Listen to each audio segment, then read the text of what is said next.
nhá coi cái này em nhá, các bạn xem nhá. Đây quy trình làm dưa muối này này.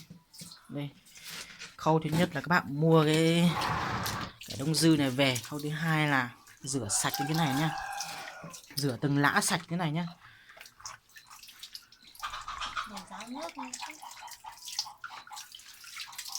Để sạch nó cho rổ, hoặc là không có rổ để cho như mình cho này này.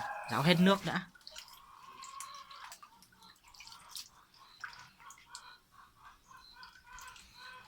Đây nhá, đây cải đông dư nhá.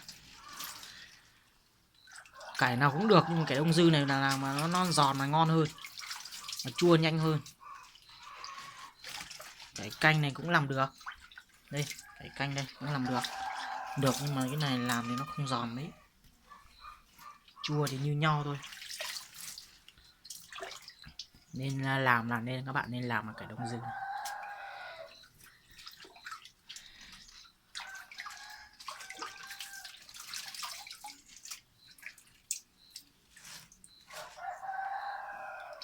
Chưa?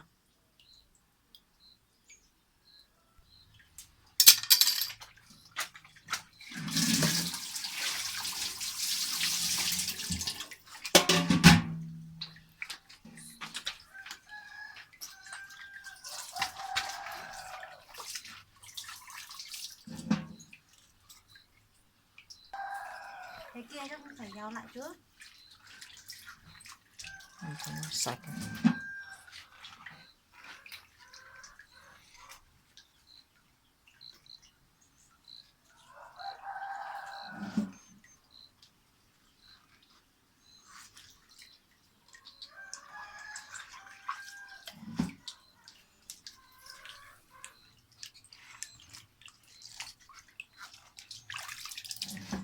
Đây nên chỉ rửa về ăn thôi, nấu canh thôi.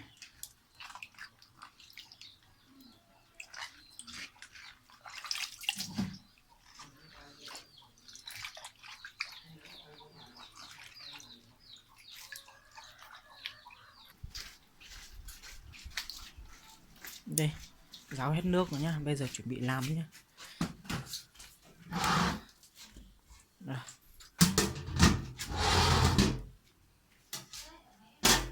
Đây vợ mình đã cho hết gia vị vào đây rồi, đấy còn ớt nữa. Thành ra mình có hoàn cảnh nên là ớt chỉ là ớt xanh thế này thôi. Trước tiên các bạn thấy này nhá, đây là nước nóng nhá, nước này cũng không nóng máy đâu, nước sôi để nguội thôi đấy, không nóng nhá. Sau các bạn thấy mấy củ hành này vào này, thấy mấy quả ớt nữa.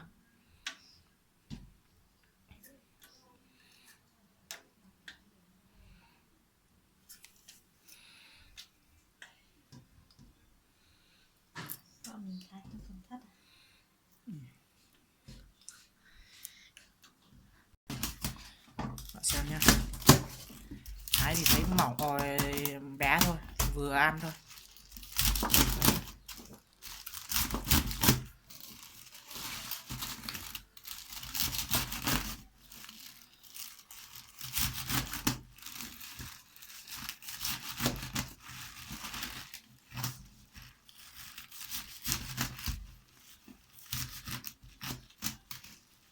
Các bạn cứ theo quy trình là làm thì chua và ngon 100% nhé, không có thối này không ngon.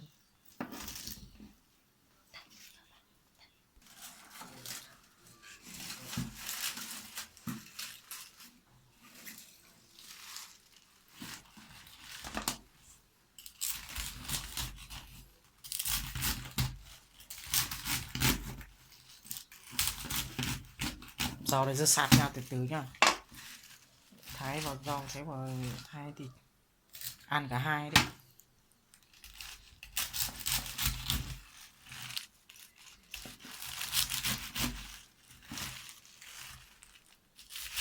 Thái vừa ăn thôi nhá.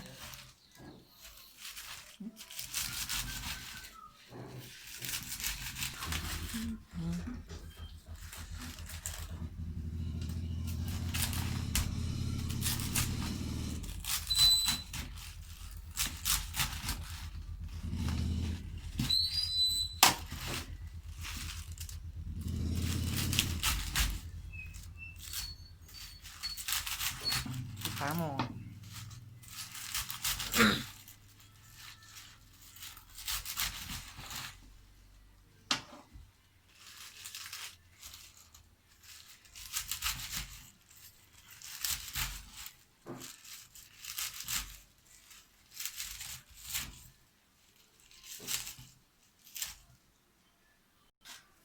Bây giờ xong nhá.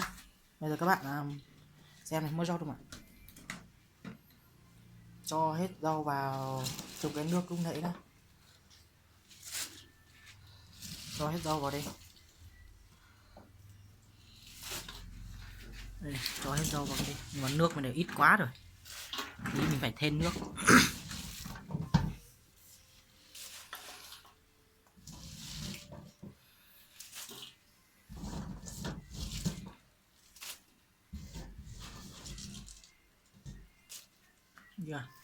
Xong bây giờ cho gia vị nha. Các bạn lấy cần muối này, muối trắng nha, và đường nữa. Muối trắng thì các bạn tùy các bạn lấy thôi. Thế như rau nhiều thì cho nhiều, rau ít thì cho ít rồi sẽ nó mặn. Còn đường thì các bạn cũng cho một ít đường nữa. Đúng không mà. Rồi thì các bạn đổ vào bát này. Sau đó mình múc múc ra, lấy một ít thôi. Đây, muối trắng nhá. Thấy chưa?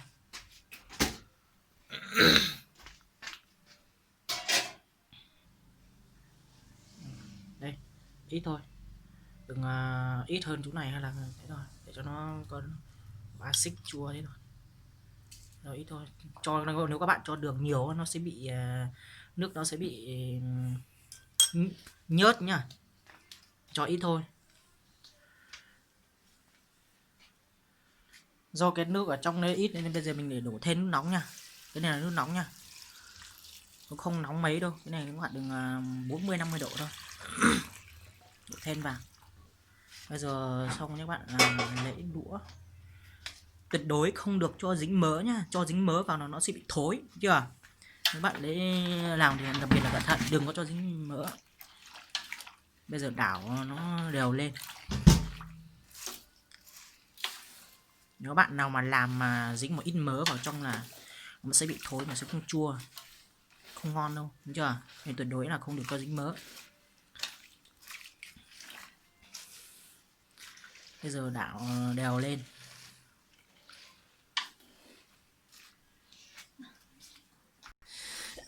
Bây giờ mình làm cho các bạn xem nhá. Đảo đều lên.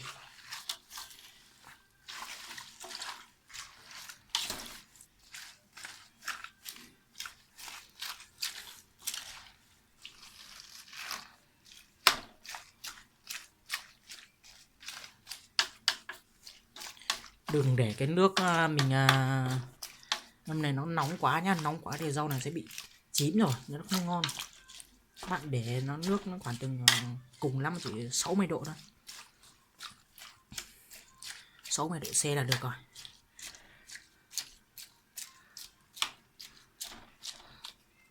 Được rồi. Cứ để như thế này, ngâm thêm một lúc nữa, sau đó mình cho vào bình. Cho vào bình là xong.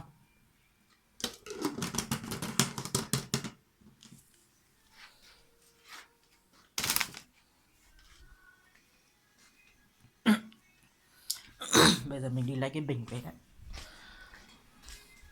Lúc nãy rửa ra bên này rồi.